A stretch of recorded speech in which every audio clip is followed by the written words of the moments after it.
On this week's episode of the Rambler Sports Locker, women's volleyball gets a title shot, and Ramblers ask RSL sports expert Michael Faso their latest sports questions.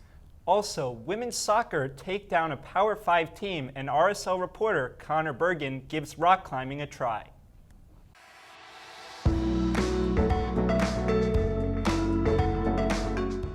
Welcome back to this week's episode of the Rambler Sports Locker. I'm Tim Edmonds.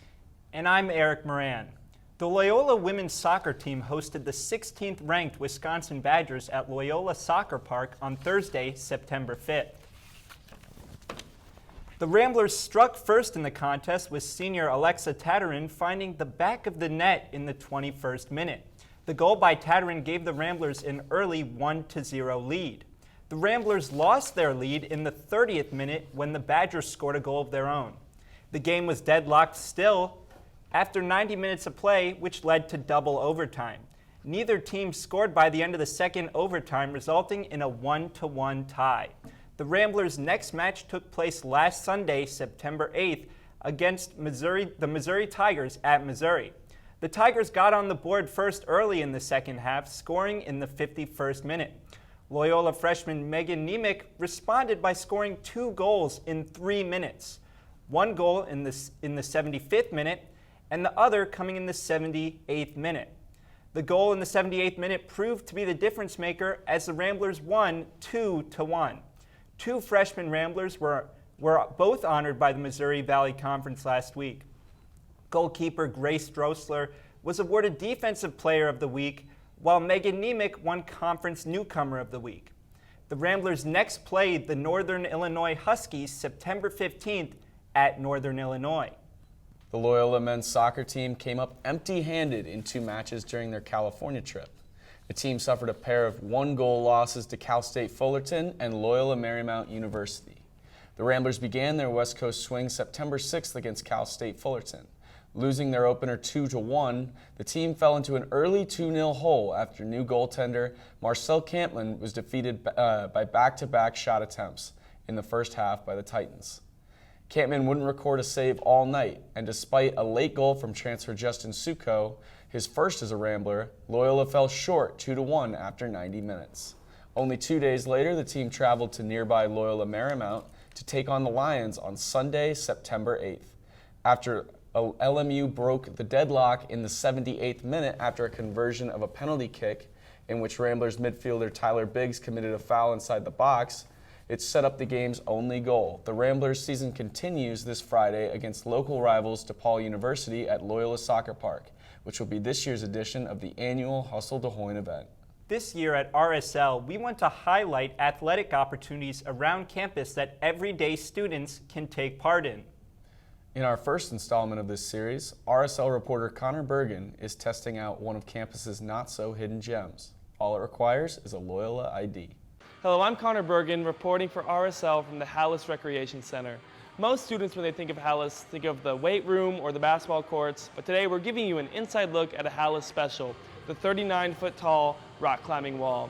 I've never rock climbed in my life, but what better time to start than now, on camera. Let's see how I do.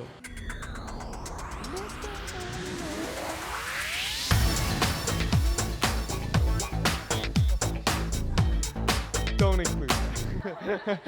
So I'm here with Brandy Bates, the coordinator of Ramble Outdoors, who will be helping me out today. Absolutely. Brandy, what does this process look like? All right, so you came into the space. I had you sign a waiver. Every student that comes in needs to sign a waiver. We're going to do a quick orientation, and then we're going to get you on the wall. Okay, what is the toughest route to do? So the toughest routes that we have to date are 511s. Should I do that today? Absolutely. I believe in you. Okay, all right, I'll do that. First thing you need to know is that climbing is dangerous. There is inherent risk in everything you do, but what you learn here will help minimize that risk. Getting into climbing can actually be pretty hard, and what we're trying to do with the Loyola Rock Wall is make it not hard, make it accessible to all.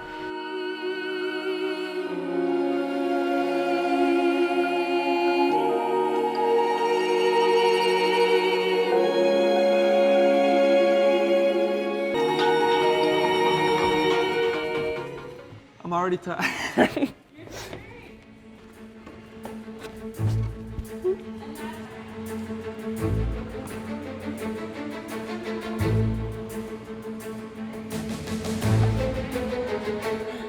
I'm not looking down.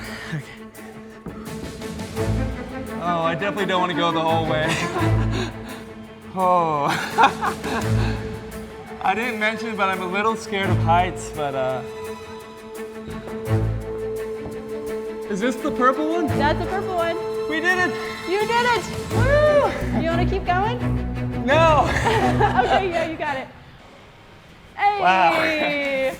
That was a lot scarier than I anticipated it being, but I'm great. glad that I did it. So. Good, nice. So whenever you're ready, you can say off belay, and that's how I know you're good to go. Off belay. Belay is off. Good. Strapped up, my second run up the wall. Brandy, from a form standpoint, how did I do? You did great. Great? We'll leave it at that? We're gonna leave it at that. Every climber has their own experience, so yours was great. Okay, and then for students who want to get more involved at the rock wall, what opportunities are there for them? They can come into the space anytime when we're open. We actually have climbing classes where they can learn anything from, if they're a new climber, learn what climbing is and like how to become a better climber, as well as movement and technique classes. This is like a personal story. So I personally learned how to rock climb in this space, and I met my current partner at this space, and we've been dating for 3 years. Wow. Yeah. So if you're watching this, don't be intimidated by the height. There's plenty of opportunities to get on the rock wall. Thank you so much to Brandy. Yeah. I had a great time. That's it for me. The Loyola women's volleyball team hosted the Rambler Challenge this past weekend at Gentile Arena as the team picked up a pair of victories over 3 games. In Game 1 against Loyola, Maryland, the team defeated the Greyhounds in a stunning comeback over 5 sets. The team rallied back from 2 sets down to win the third 25-21 and fourth 25-23. In the 5th set, the Ramblers lost an 8-3 advantage early before completing their comeback with back-to-back kills from Abby Hamilton and Quinn Spiker to win 16-14. In the win, Spiker led the Ramblers with a team-high 15 kills and 4 service aces.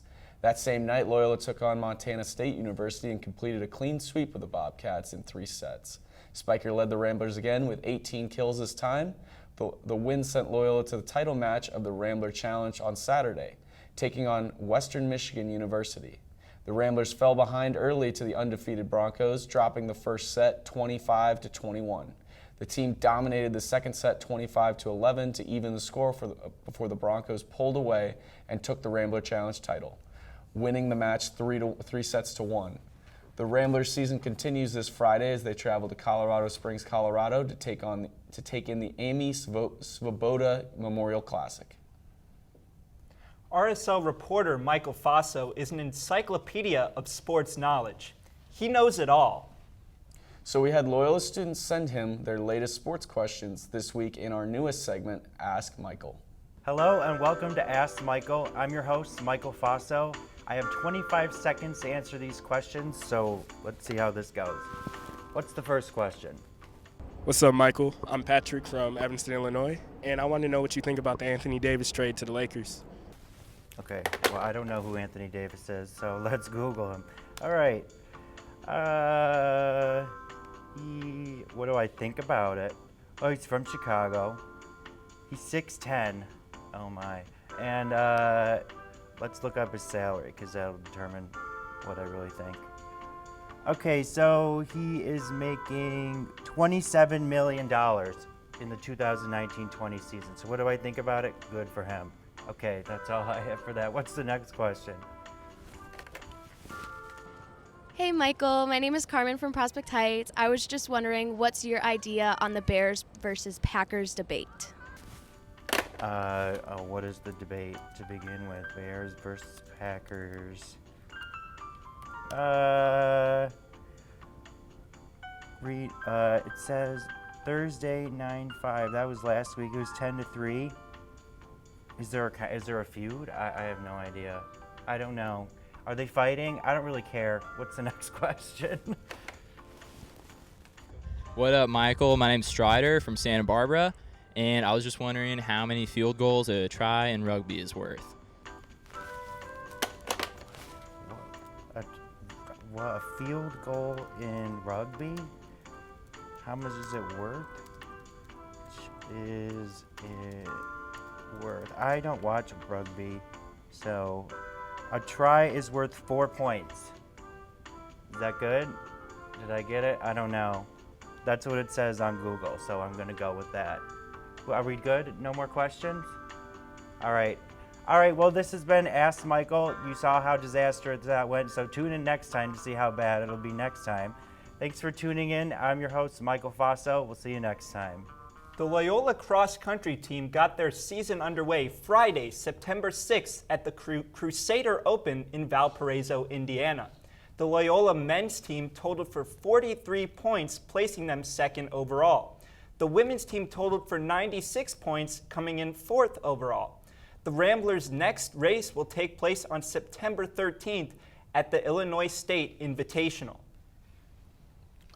The women's golf team got off to a struggling start to their season at the Redbird Classic in Normal, Illinois this past weekend. The Ramblers finished out of the tournament with a 14th place finish out of 17 teams. In the showing, they were paced by sophomore Lorenza Martinez, who came within a stroke of tying her 18-hole career low with a 72 on the day.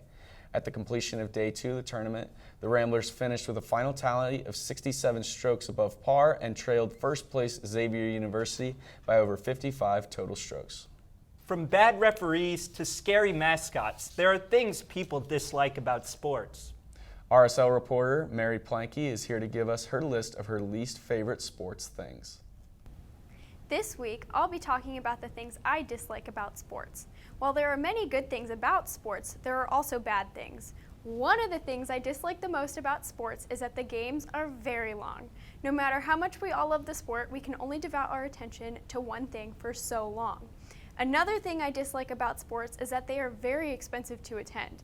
Everybody loves the experience of attending a sporting event and getting to the opportunity to be a spectator, but the price to even attend a Bears game for one person is almost equivalent to a monthly car payment.